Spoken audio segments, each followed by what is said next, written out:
this email sent by Mr. Wright on the evening of December 27th would have been between the Sledge Agreement Updated and Sledge Agreement Updated 2. Okay. All right, that's what I thought. And is the alleged Brady, what is that, item number 3? I hadn't read it all yet. Sir, I haven't either, but certainly number 3 is absolutely Brady. 4 as well. He said that it wasn't. And it also obviously conflicts with what they kept as his factual acknowledgement. So it's clear, A, that Mr. Wright was telling them that's not true, but it's still maintained. They still kept it as a factual acknowledgement. Okay, well, this isn't actually saying that's not true. Well, it's saying the real issue was, well, the factual which he actually denied on the stand. The factual acknowledgement says, while associated with YSL and to support and express loyalty to YSL, and then it says, and wherein on behalf of YSL, defendant threatened, and it all goes to intent and state of mind, and that's the important part of this case. Mm-hmm.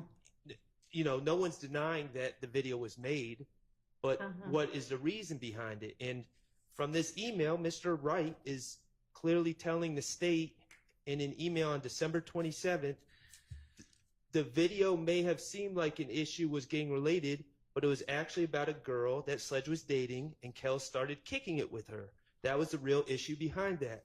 Not denying the video, but the real issue was the girl. That is Brady. That was never shared with us. Okay, I'm not sure that that's Brady. I understand you to be saying that you think this is a denial of it being something done to support, and I don't know what the language was, support and whatever, the gang.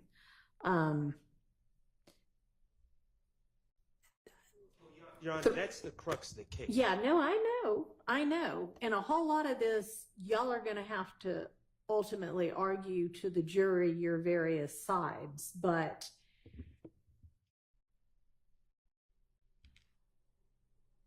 for this to say, it seems the video may have seemed like the issue was gang related. The real issue was the girl that a member of a rival gang was then sleeping with, that was one of the alleged gang members' girlfriends.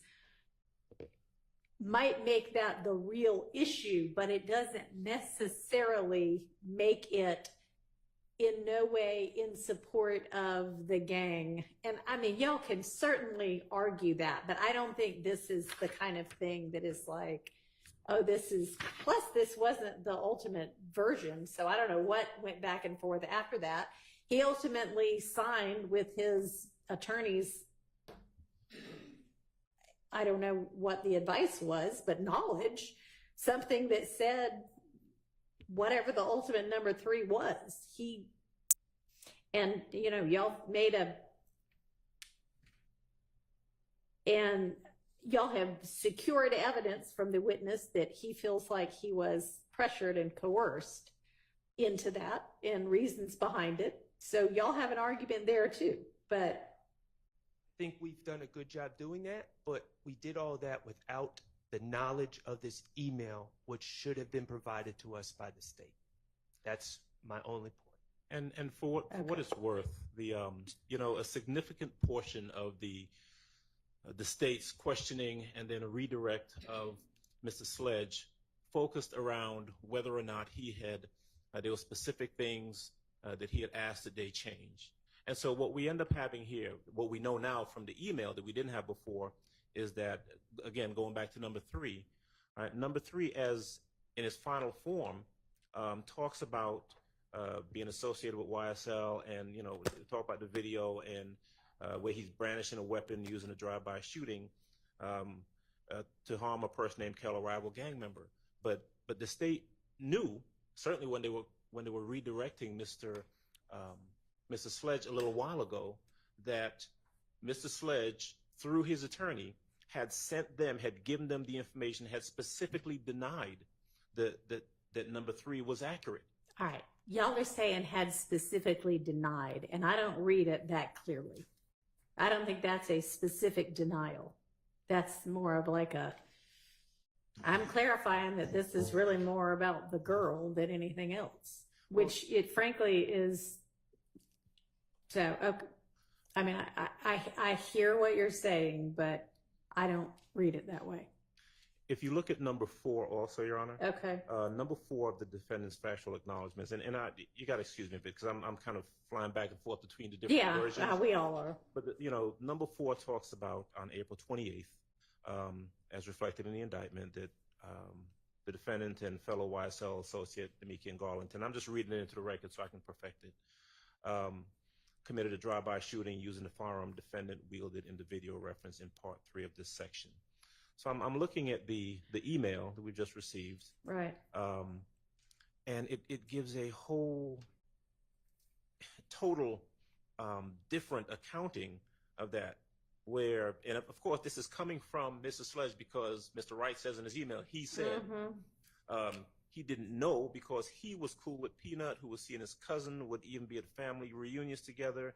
He thinks shooting Peanut was not planned, but more impromptu, or at least very short, or a little planning. He said he didn't know until after it was done when it came on the news.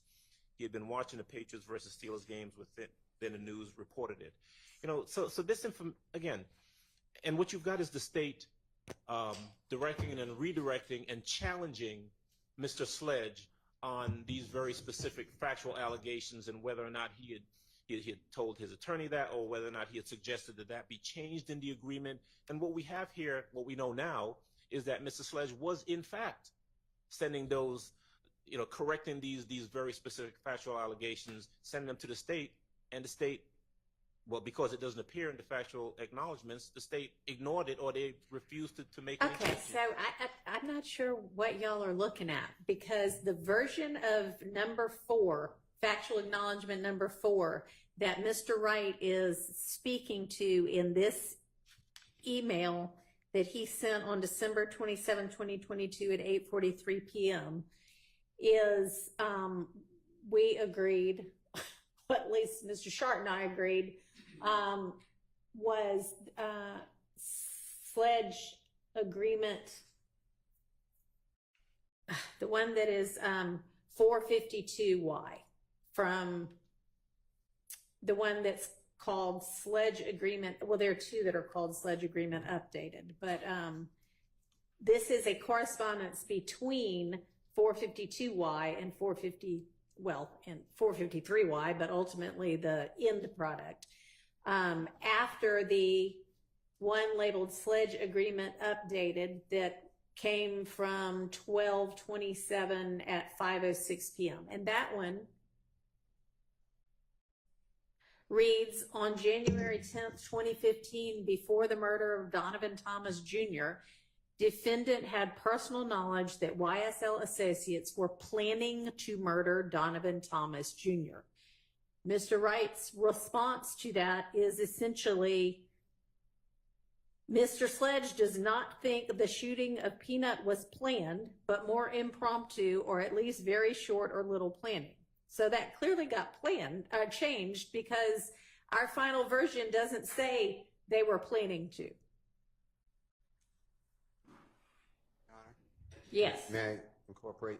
So I cross-examined Mr. Sledge, and the state's theory is that there was a, quote, gang war starting in approximately the fall of 2014. Right. That escalated with the fight on January 6, 2015 of Mr. Copeland at the Club Crucial.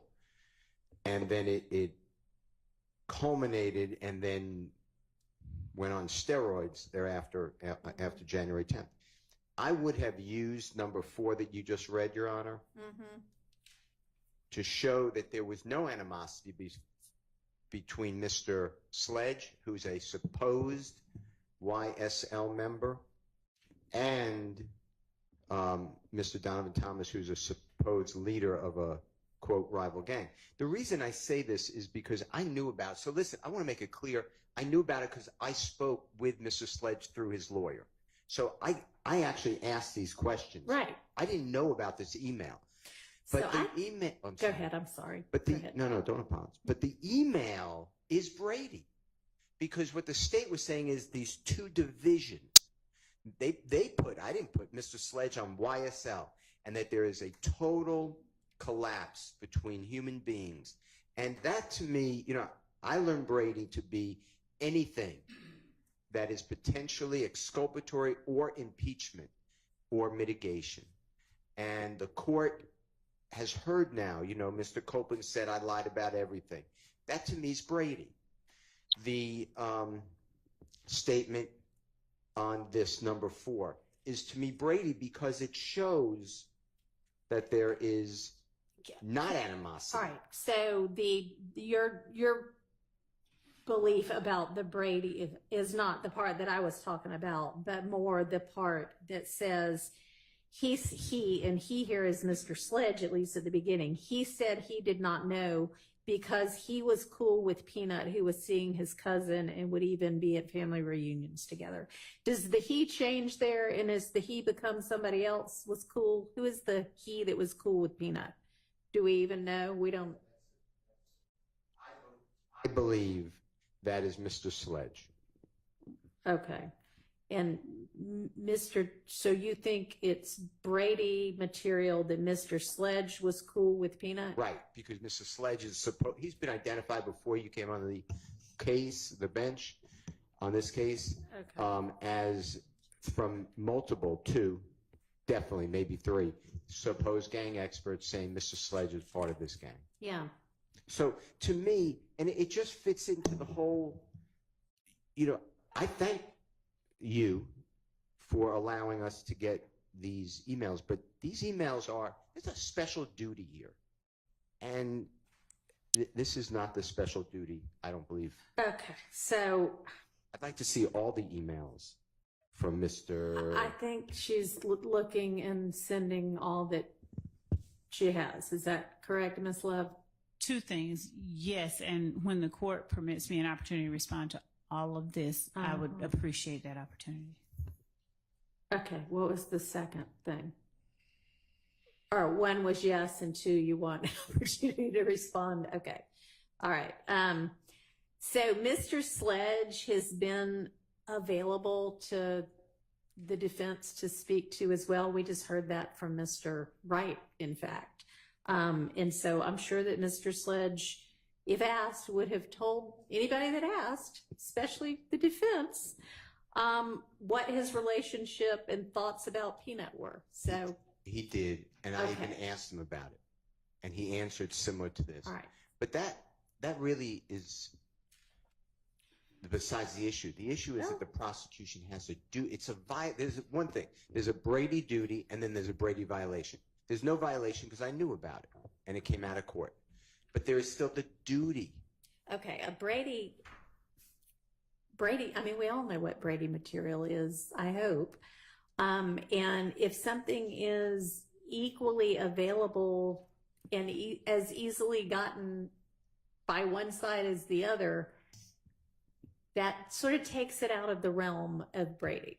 I don't agree with that respectfully, because what if I didn't do my job? It's an ineffective claim. Well, it and doesn't. the state had the duty. All right. Well, like I don't. You can't shun your duty and say, well, he has the Honorable Keith Adams, so he'll figure it out on his own. That's not. In fact, courts ask, this court, I believe, but other courts in this courthouse say, is there any Brady evidence known?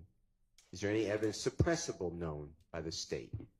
And they give it to you, or they're supposed to. So I don't agree that, hey, go find it for yourself. Well, I don't read that part of number 4 to be Brady. Yes. May I respond to number 3, though? I mean, the state provided us with a plea agreement with factual acknowledgments that appear on its face to be Mr. Sledge acknowledging certain things were done on behalf of YSL to further YSL. I don't have equal access to Miss Love's emails with Attorney Wright that she has. So clearly that email correspondence between Mr. Wright and Miss Love which was never handed over until a few minutes ago, it contradicts and it impeaches those factual acknowledgments that Antonio Sledge signed. Now, I'd like to think that I do everything I can as a defense attorney, but I don't think it's unreasonable that a defense attorney would read the factual acknowledgments signed by a cooperating witness and accept that that is going to be their stance when they come and testify. And well, lucky for y'all, it wasn't his stance. Well, but I don't think that makes us getting it this last minute any less problematic. Well, I'll just say that if the state has an open file, then none of these arguments ever even come up. Now, I know that that is your, something that y'all in your office can make a decision about, but open file would,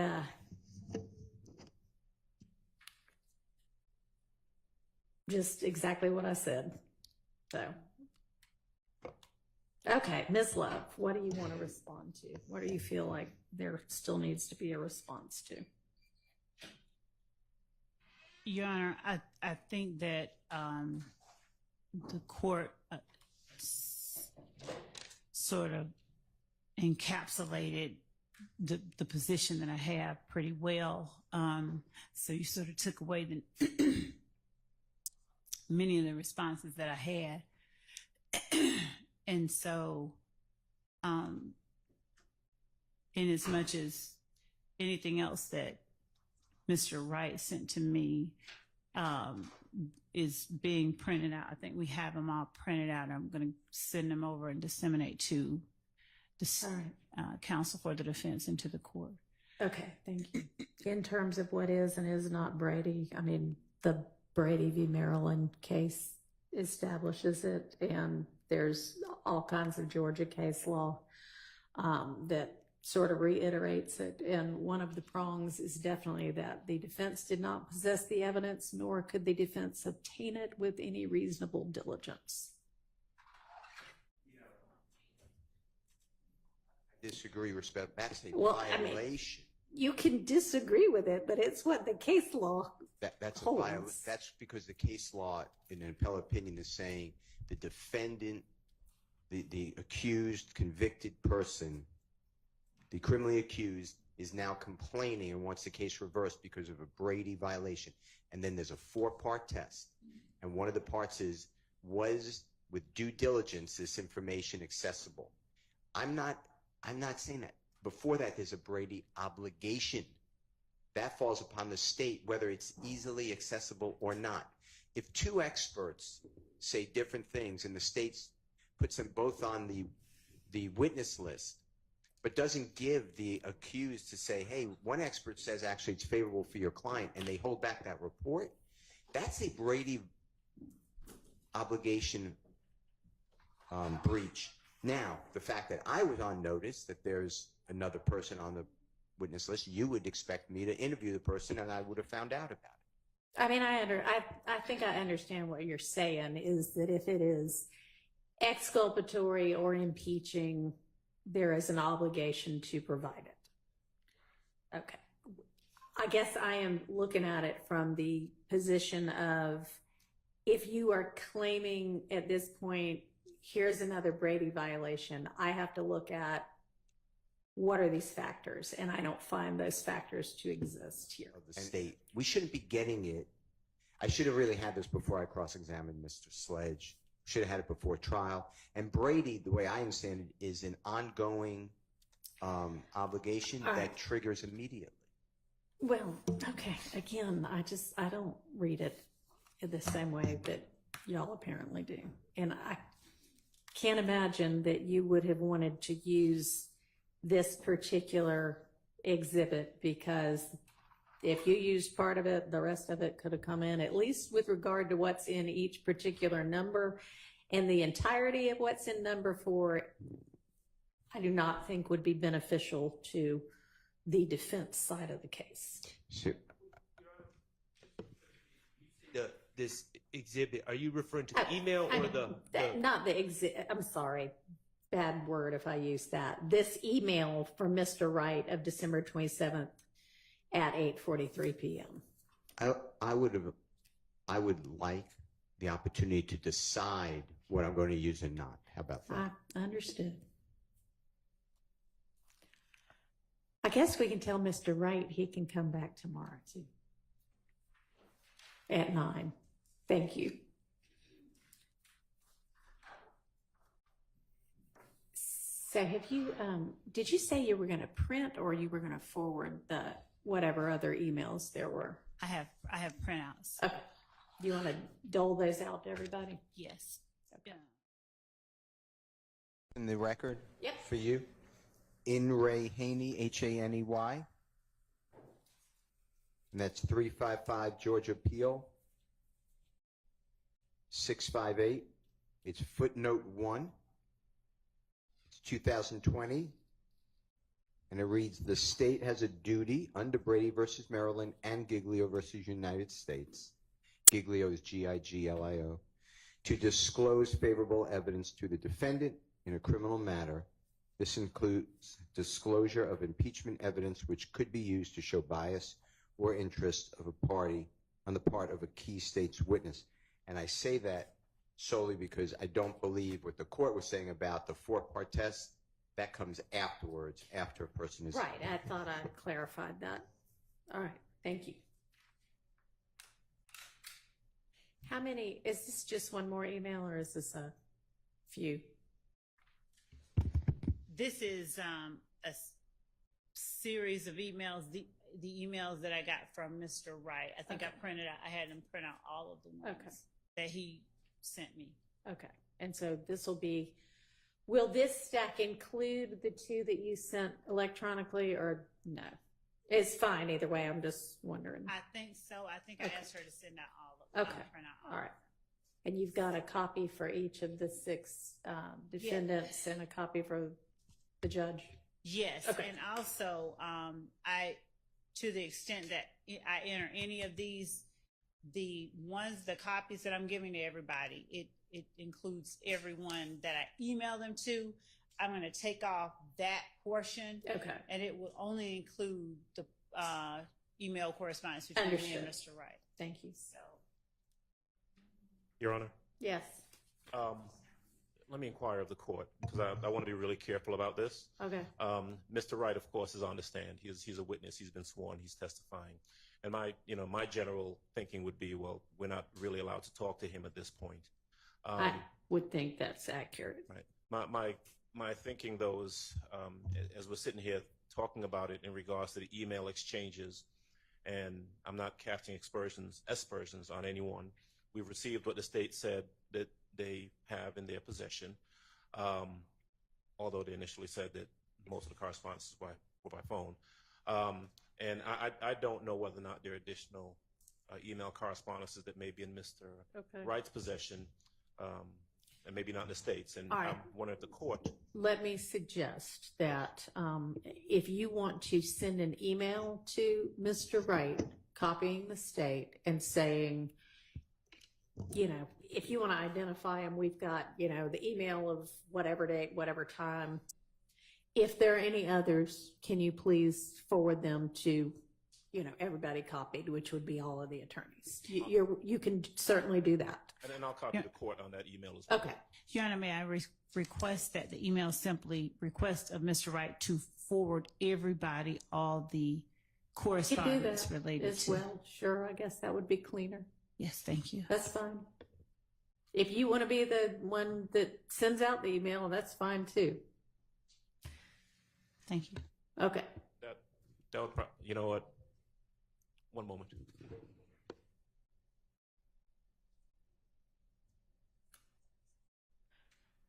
And you know what? Whoever sends it out, you can say, we all discussed it in court with the judge and the judge is fine with it. Sure. We don't have any problem with the state sending that out. He's their witness technically at this point. All right. So Ms. Love, if you wouldn't mind doing that this evening. Okay, great. She's happy to provide him even with this copy here. Yeah, if you want to do that, if that would make it easier, or if you just want to say, hey, can you send everything you've got, however you want to handle it. I will do both. Okay. All right. So, the additional ones that we all just got handed, it doesn't look like there's much substantively that's new from what Ms. Love already had provided electronically. It's more, but it's not really new. Is there anything else we need to talk about before we break for the evening? Yes. And then the investigator who's been in court, so I don't know if that matters, but. So will you call both of them, or?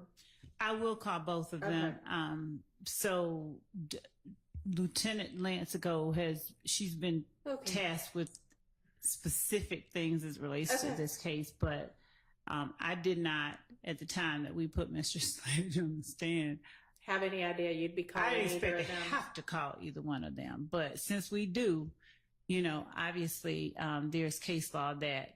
Yeah, it doesn't exclude them from being a witness. If you want to bring up you've been in court the whole time, that's fine. But And then the next witness is what I was getting. So hopefully the two of them won't take the entire day, or to borrow a phrase from Mr. Steele, God forbid, more than a day. Do you have the next witness available tomorrow as well? We are attempting to secure a person who's not trying to be secured, but who is under subpoena. Okay. And we also have Mr. Thomas Burnett. Okay. So you'll have somebody available tomorrow. We do. Okay. Yes. Yes, sir. I'm waiting for you to finish that I'm topic. done. Yeah, the only thing I was going to request is for the other defendants who have pled out, if there are similar email communications between the state and that attorney where they were going back and forth on their acknowledgments. So, for example, for Mr. Murphy, Mr. Arnold, Mr. Stevens, Greer, Kitchens, Mr. Lee, Mr. Sumlin, Mr. Beebe, instead of waiting till the last minute or maybe not getting it at all, could we have that email communications as well? How do you feel about that, Ms. Love? Judge, why don't you take a really careful look at any of those that might exist? Okay. And if there needs to be an in-camera inspection, there can be an in-camera inspection. If you want to just share it, you can just share it. But go ahead and find whatever might exist and take a careful look at those, and then give us an update. Thank you. And thank you, Judge, for saying what I think you said. Take a look at whatever exists, because I was going to add to Mr. Weinstein and say not just email correspondences, just so we don't end up again with me saying, oh, you know what, I forgot to ask about these other correspondences. So any correspondence whatsoever in regards to those. If y'all did snail mail, if you did text. There you go. Anything like that. Okay. Thank you, Mr. Adams, for that broad document request. I appreciate that. That's all. Okay. Anything else? All right. I'll see y'all at. Honestly, y'all, even when we are starting at 8:30, it's 9:30 before we pull the jury in. So I'm thinking, since we've got some stuff we might need to be discussing tomorrow, 8:30. 8 o'clock? In the morning for all of us. It could be 8. Okay. Hmm? We could do 8. 8? No, I don't want to do 8. Okay. I don't want to do 8:30, but okay. no, we're not doing 8. I need my sleep. All right. See y'all tomorrow.